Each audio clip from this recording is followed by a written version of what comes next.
Yang ketiga, dari MBTI ini adalah cara pengambilan keputusan. Cara pengambilan keputusan ini, apakah orang tersebut thinker atau feeler? Thinker, T, ya, T, atau feeler, F. Ingat, ini tentang cara pengambilan keputusan. Seseorang yang thinker mengambil keputusan, prosesnya pengambilan keputusan yang pertama kali dia pikirkan ketika ada situasi pengambilan keputusan adalah tentang benar salah. Benarnya gimana? Salahnya gimana? Hukumnya bagaimana? Regulasinya gimana? Aturannya bagaimana? Itu yang pertama kali dia pikirkan. Kalau dia seorang yang religius, perintah Tuhan bagaimana? Ayatnya mengatakan apa? Kalau dia seseorang dihukum, langsung, oh ini aturannya bagaimana? Penegak hukum aturannya begini. Dalam keluarga, kepala rumah tangga akan, oh yang benar gimana nih? Saya mau membuat aturan bagaimana di keluarga saya? Seperti ini. Di kantor, di perusahaan, ketika pengambilan keputusan, pemimpin akan berpikir langsung ketika menghadapi situasi ini, oh aturan perusahaan seperti ini, target kita seperti ini, yang benar harus begini.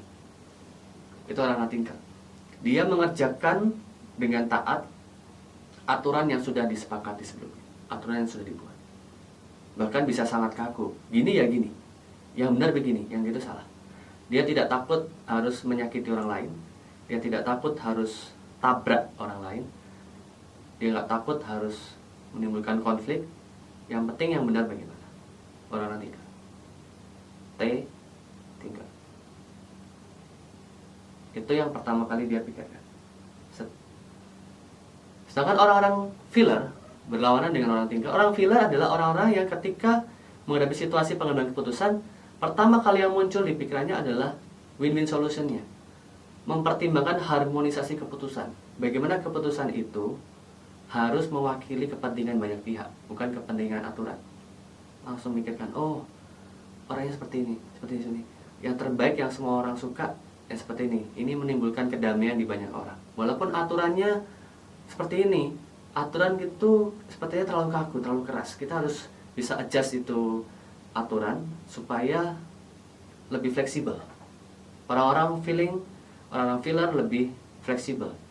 Dia lebih peka terhadap perasaan orang lain, lebih peka terhadap kebutuhan orang lain. Dia mengamati kebutuhan orang lain dan dia mengambil keputusan. Yang pertama kali dia pertimbangkan adalah harmonisasi terlebih dahulu. Setelah harmonisasi, baru hukumnya di nomor 2. Dan dari sini dia menimbang-nimbang yang mana.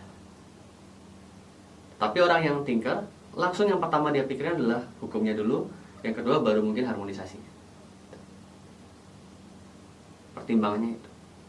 Jadi jangan salah mengartikan orang feeler itu orang yang tidak bisa tegas. Orang feeler orang yang mengambil keputusan tidak bisa terlalu pelin-pelan, tidak. Orang feeler bisa mengambil keputusan tetapi pengambilan keputusan yang mempertimbangkan harmonisasi terlebih dahulu. Setelah dia mikir harmonisasi, baru dia mikir hukum. Kalau harmonisasinya kira-kira, oh harmonisasinya seperti ini, tapi memang hukumnya seperti ini.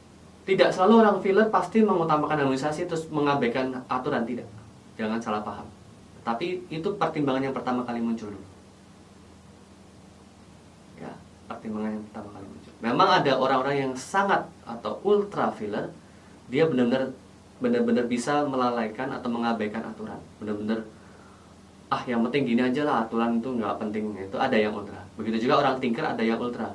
Yang penting aturannya gini, harga mati ada. Tetapi ada juga orang-orang yang balance. Dia bisa mempertimbangkan dengan baik. Walaupun dia T, dia thinker, dia bisa mengambil keputusan seperti orang feeler. Dan orang feeler bisa mengambil keputusan seperti orang T. Tetapi prosesnya yang pertama kali muncul itulah seperti itu. Oh aturan, atau oh harmonisasi. Itu T atau F. Tentang pengambilan keputusan. Bedakan dengan informasi tentang sensing atau intuition. Ini tentang pengambilan keputusan. Contoh misalnya, ada seseorang ibu tua, sakit jantung parah, anaknya mengalami kecelakaan, sehingga ternyata harus meninggal. Ibunya tanya pada Anda, mana anakku? Kok belum pulang? Mana anakku? Seseorang yang tinker akan ngomong, anaknya meninggal bu, kami minta maaf. Langsung, itu yang ultra tinker ya, langsung. Orang filler lebih, ntar dulu, cari dulu. Dia, bu, lebih cari selanya dulu, waktu yang enak untuk ngomong, akhirnya dia bisa ngomong, oh anaknya meninggal. Orang filler bisa nggak setuju dengan orang tinker, kamu langsung ngomong dia anaknya meninggal, kalau ibunya sakit jantungnya kumat langsung mati gimana? Orang tinker, jangan berbohong, anaknya memang sudah meninggal, toh suatu saat harus dikasih tahu. Apalagi terus nanti kalau ibunya jantungnya kumat gimana? Jantung kumat, ibu itu ikut mati atau enggak itu urusan Tuhan, mati hidup urusan Tuhan. Itu orang tinker, prinsipnya benar salah. Dan memang itu benar, prinsipnya seperti itu.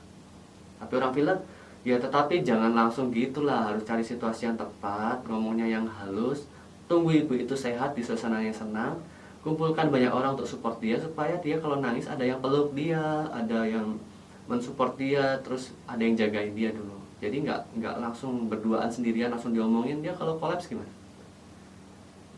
Itu contoh ekstrim, supaya Anda menangkap kira-kira bagaimana. Ini contoh yang lain banyak. Masalah relationship, orang-orang tinker, pokoknya kita maunya gini, aturan perusahaan begini, karyawan yang seperti itu harus dipecat. Dia nggak bisa membuat penjualan di perusahaan ini bagus, harus dipecat. Sementara orang filler, lo tunggu dulu, kita main pecat aja nggak segampang itu, kita harus pertimbangkan dong, dia ini baru masuk, belum berpengalaman, memang dikit ada ongkos belajarnya buat dia, nggak bisa langsung pecat.